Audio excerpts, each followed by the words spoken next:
AFTV, Spurs 2, Arsenal 3. We have won the North London derby. London is still red. James, have you caught your breath yet? No. Oh my word, Frank. That is the most confusing game of football. It really was. Listen, I said it at half time. In that first half specifically, we were 3-0 up, having had 28% of possession going into that first half. And then we conceded 2 goals in the second half when I thought we managed the game well. F the analysis, what's there to say? I think everyone's just still trying to catch their breath a little bit. Here's what was at the forefront of my headache. Days like today, do not be stressing or worrying about they nearly got back into it. It was nervy. This point of the season, ain't no coaching getting done. You're not learning anything new. This is just getting to the end. You won a derby. You've won the derby at Tottenham. You just enjoy it. That second half was so strange because we had a great chance. We had great chances to make it 4. And this is kind of what's so funny about football. It's why I always bang on about performance-based analysis, not just looking at results. Anyone who looked at performances over results would have seen what happened to Liverpool coming. Yeah. Anyone who saw some of the football we were playing before the new year would have seen that we were capable of a run. And you watch this game, right? 3-0 at half time. I think we all felt a bit shameless. Came out like we'd robbed a bank. Oh, I'll take that. And in the second half, and I actually really want to say this because I don't want narratives to creep in that, Arsenal nearly bottled it. Arsenal starting to throw it away.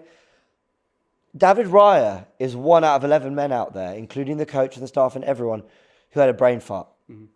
That's it. I actually think without that, we probably keep the clean sheet. We were very comfortable. Declan Rice, you don't do this in the penalty area. I think there's some clarity there. Obviously, you can see from the replay that he's not aware that Davis is there. It's his job to be aware. It's his job to be aware. You have to be 100% sure again. But look, listen, I'm not actually. I'm just saying they were brain farts from the 2 players. I expect better of both. But actually, Raya was collecting crosses, commanded his area, bar that one Romero chance that we saw. Romero could have had a hat-trick today. Declan Rice was everywhere. I love the freedom that Thomas Partey gives him. But I just want to say that there may be a narrative that creeps in there. But did Arsenal start to show a bit of shakiness? I actually don't think so. I think 2 players had bad moments. And I was saying throughout the watch-along, even before they'd scored, can we go in North London derby without giving them goals? Jorginho slipping, Harry Kane, the amount of penalties he got. And there are so many David Luiz passing the ball back. There's so many goals that we give them in North London derby. It feels like they rarely have to work hard for them. Having said that, though, I thought they were good value for 2 goals because of some of the chances in the first half they had. So you take it, you run. You take it and run like it's criminal. But also we deserved it. I also don't want to escape that. Like, when you look at the better chances, the better game plan, who kept a better head, I thought they looked a bit naive, and you saw that especially with the second goal. So, a deserved win. Absolutely, we'll take it 100%. Now, obviously, you mentioned about goals there. Let's get into our goals. Obviously, having scored all 3 in the first half. Out of the 3, what was the most satisfying one for you to see? I mean, the third, because when you're 3-0 up, it allows you to concede 2 and win. Everyone knows how the rules of football work, but the reason you want more goals is because if they get one, they mean less.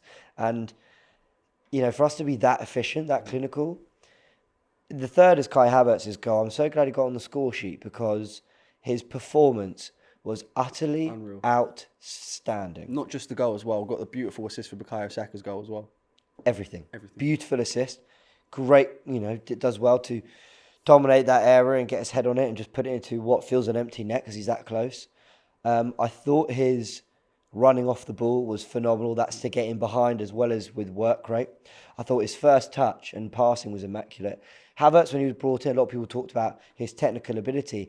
I thought as a technician, he's lacked a little bit since coming to Arsenal. I've been more impressed with the height and the winning headers and the work rate and the strength and the movement.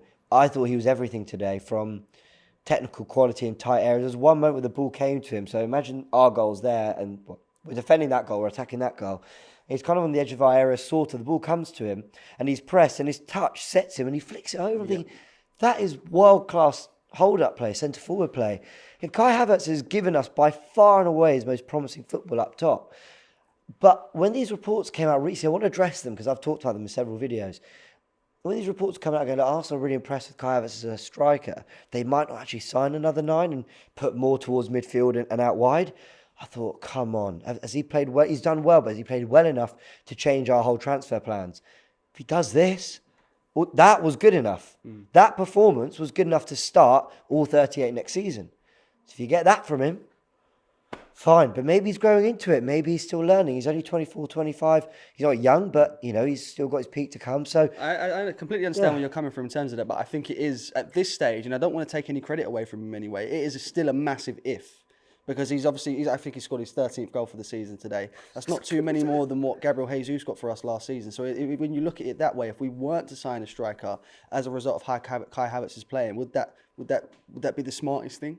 Well, we don't know yet, but I just want to point out that I thought that performance he's my man of the match. He was outstanding. Shout out Bukayo Saka. Mm-hmm. I was ill for the Chelsea game, but I thought he was good. I thought he was very good in that game, and I thought he was even better today. And I don't think I saw quite the credit he deserved after Chelsea. I hope he gets it today. From work rate to hold up play to control in tight spaces, the goal it's devastating. It's great, man. One end of the pitch to the other. Let me put it on my stronger foot, and there's nothing you can do about it. The best wingers, and I know I'm not comparing them to Iron Robin, but the best wingers, like Iron Robin, you knew what they were going to do, but you couldn't stop them anyway. And he did that for that goal.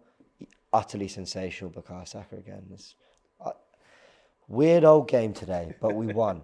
I'm just over the moon. Absolutely, that's all that matters at the end of the day. But obviously, there was a few calls in that game. Obviously, I know they got their penalty in the end, but there were 2 potential penalties that led up to Bukayo Saka's first goal. Do you think either of them could have or should have been given? Tottenham fans watching this, I think will have every right to say that's a pen. Mm-hmm. He's running, and where Trossard stands causes him to catch his ankle and trip. But I always think, to a degree, and I know there'll be situations where this proves me wrong, to a degree, like, not every foul has to be intentional, deliberate, but there has to at least have been a movement towards the ball. Mm-hmm. I don't think Trossard is, he's just running. He's not even looking to do something. It's as much Kulusevski catching Trossard as it is the other way around.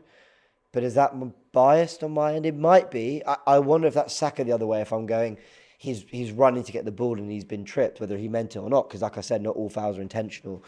I think there is a lot of confusion around handball rule, penalties, what fouls are. Look at what the Badiashile, was it Badiashile? Yeah. And then Dizazi goal disallowed. And look at the Joe Linton one on Gabriel.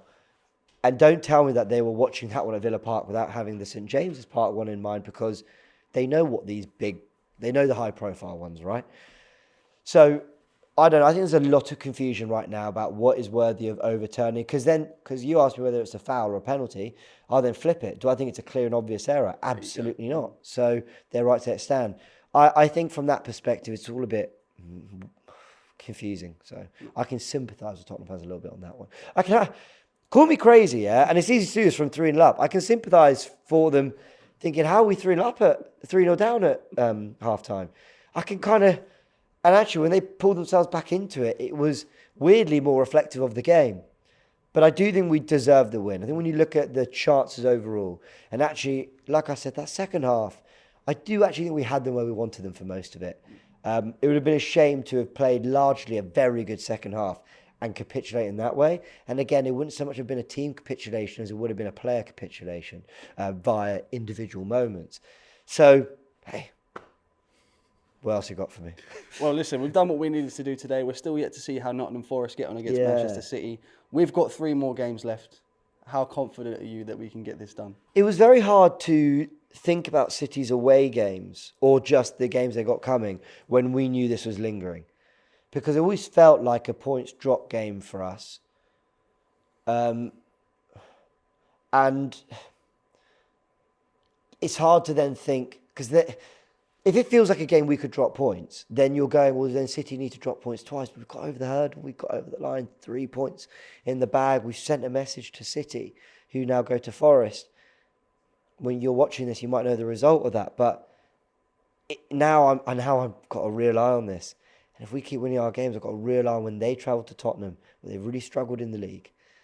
So, it makes me feel, I know United's still to come. I know Old Trafford, but I was more worried about this one. I may be proven wrong about that. But I just felt that I wasn't 1,000,000% invested in City's results until we got this out of the way. And maybe I shouldn't say that, but I did feel that way a little bit automatically. But we've got over the line, and now it's like we're doing our bit now. This team, the way that they deserve this title. I saw a lot of that said at half time. A lot of people saying Arsenal deserve this Premier League. I just really hope the footballing gods see it that way. Absolutely. Thank you, James.